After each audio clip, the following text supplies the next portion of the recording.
The biggest international news right now would be the UAE's withdrawal from OPEC. With the UAE leaving OPEC, the international situation is once again being shaken up significantly. Some are even saying that the oil power structure that has lasted for 61 years might be collapsing. Let's take a proper look at this today. Let's get right into it. The UAE, a leading oil producer in the Middle East, has abruptly announced it will leave OPEC and OPEC Plus starting May 1st. The UAE government announced its decision to withdraw through the state-run WAM news agency on April 28th. When announcing the withdrawal, the UAE government said the decision reflects the nation's evolving energy mix, long-term strategy, economic vision, and increased domestic energy investment. They also stated that this further strengthens their commitment to playing a responsible, reliable, and forward-looking role in the global energy market. The UAE also stated that by withdrawing from OPEC, they have gained flexibility by being freed from the production quotas imposed by OPEC. They said they had no prior direct consultations with any country about leaving OPEC. The core operating method of OPEC was to assign oil production quotas to each member country and control the global supply through the system. This system was very effective in keeping international oil prices above a certain level, but at the same time, it strongly restricted the production strategies of individual countries. For the UAE, this structure increasingly became a burden. The UAE has aggressively expanded its production capacity by investing massive capital over the past several years and has actually raised its capacity to produce more than 4 million barrels per day.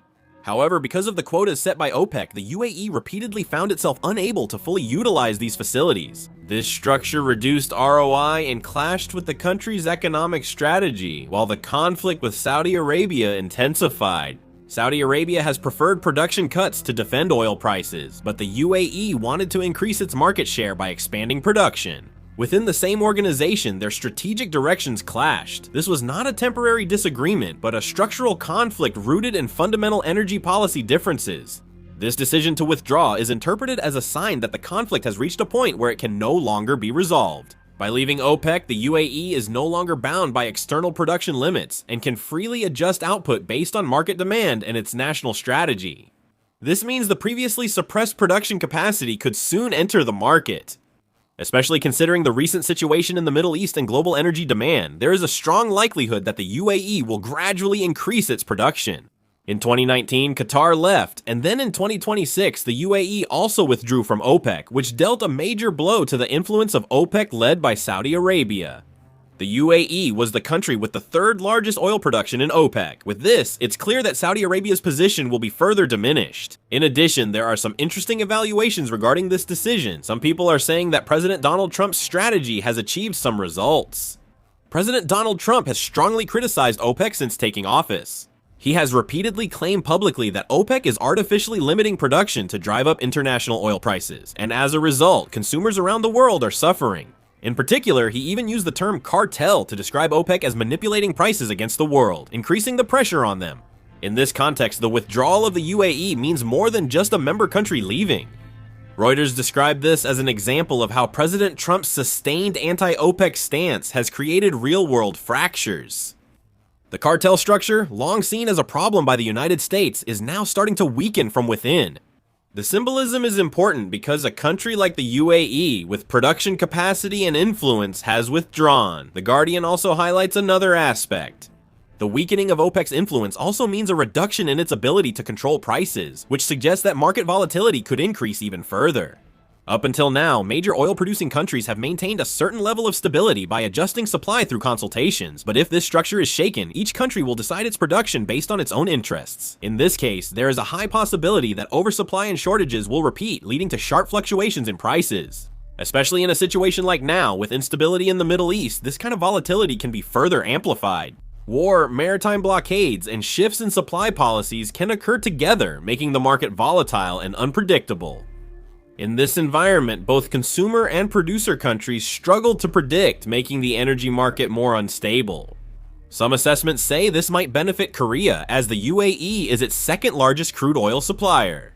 About 11.7% of Korea's crude oil imports come from the UAE. If the UAE begins producing independently, it's highly likely that their oil output will increase significantly. If this happens, Korea will likely import energy at lower prices in the mid to long term. Of course, since the Strait of Hormuz is currently blocked, it's difficult to make short-term predictions. With a high chance of increased production in the UAE, some believe Korea could benefit. The domestic industry says the UAE's higher oil production could bring improvements and positive impacts. There are also predictions that if the UAE starts increasing production, the OPEC system could be shaken and other countries might join the competition to increase production, which could lead to a drop in international oil prices. So why did the UAE suddenly make this choice? As I've mentioned before, the UAE has shown that it really dislikes the policy of limiting oil production under the OPEC system. In particular, there has been a lot of friction with Saudi Arabia. There have been numerous conflicts with Saudi Arabia, including over proxy conflicts. The UAE and Saudi Arabia have continued to clash in Africa and the Middle East. However, some say that this recent Middle East war may have sealed it. The UAE was heavily targeted by attacks from Iran. However, the Gulf Cooperation Council, led by Saudi Arabia, has shown a very passive response. They talk about attacking Iran, but in reality, they haven't taken any real action. They only issued strong condemnations and expressed regret. Even when Iranian forces attacked the vital Fujairah and Jebel Ali ports in the UAE, that was their only response. The UAE expected and demanded the immediate activation of the Peninsula Shield Force and a strong joint military response, but the Gulf Cooperation Council responded passively. South Korea responded faster by delivering munitions and greatly aiding the UAE's defense, which speaks for itself. Because of this, it seems that the UAE made up its mind to leave OPEC with the Middle East war as a turning point. The UAE seems to be pursuing a policy focused on national interests to boost its market share and maximize oil sales internationally, even if that leads to a gradual drop in oil prices. Concerns are definitely being raised about this. If the power struggle between Saudi Arabia and the UAE, which are at the core of OPEC, intensifies, the already unstable situation in the Middle East due to war could become even more unpredictable. Market fear during a production cut agreement collapse can temporarily spike oil prices, regardless of real supply and demand. Therefore, it's important for Korea to fully understand this situation. Right now, Saudi Arabia and the UAE are countries that have shown sharp rivalry over Yemen, so it seems inevitable that conflicts between Saudi Arabia and the UAE will continue to occur in the future. There's another point we need to pay more attention to here. The UAE's withdrawal likely isn't a one-time event, as there's already precedent. In 2019, Qatar left OPEC to focus on a gas-based strategy, and ongoing complaints have persisted within the organization since then. In 2024, Angola also left OPEC due to issues with production quotas, and the rift is growing larger. Looking at this trend, we can see one thing in common. Each country is now choosing to expand production and increase market share rather than maintaining prices. Countries that have expanded their production capacity but remain limited by quotas will become increasingly dissatisfied. OPEC's structure is increasingly clashing with each country's economic strategies. Some member countries have already been unofficially producing above their quotas or have shown a lukewarm attitude toward production cut agreements. On the surface, they are maintaining cooperation, but in reality, you should see it as each country starting to go its own way. In this situation, the fact that an influential country like the UAE was the first to choose to withdraw is interpreted as a very significant signal. Now, for other countries, options have emerged. It's a point where they have to consider whether to stay in the cartel and accept the restrictions, or to withdraw and shift to a strategy centered on their own national interests. Especially when oil prices are high, the temptation to increase production becomes much stronger, so there's a good chance that more countries will consider withdrawing. If this happens, it may become difficult for OPEC to maintain its unity. When one country's withdrawal leads to another, and this trend continues in a chain reaction, the organization itself could be shaken. The current situation may still be in its early stages. You must pay close attention to the possibility that it won't end with just the UAE. Ultimately, the UAE's decision is based on the painful lesson that an alliance without security guarantees is meaningless. In fact, when Iran struck Fujairah Port and Jebel Ali Port, which are alternative routes to the Hormuz Strait with drones last March, the other Gulf Cooperation Council allies showed an almost indifferent attitude. For the UAE, there is no longer any reason to be tied to a cartel that cannot fulfill its role when the nation's survival is threatened, especially if it also restricts their production.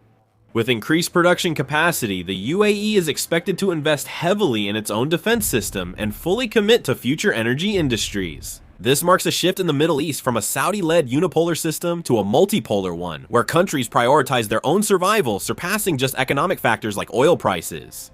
With the oil power structure beginning to fracture, it's more important than ever for us in Korea, who import over 90% of our energy, to closely monitor whether this situation becomes a new opportunity amid the crisis or the start of a fierce storm.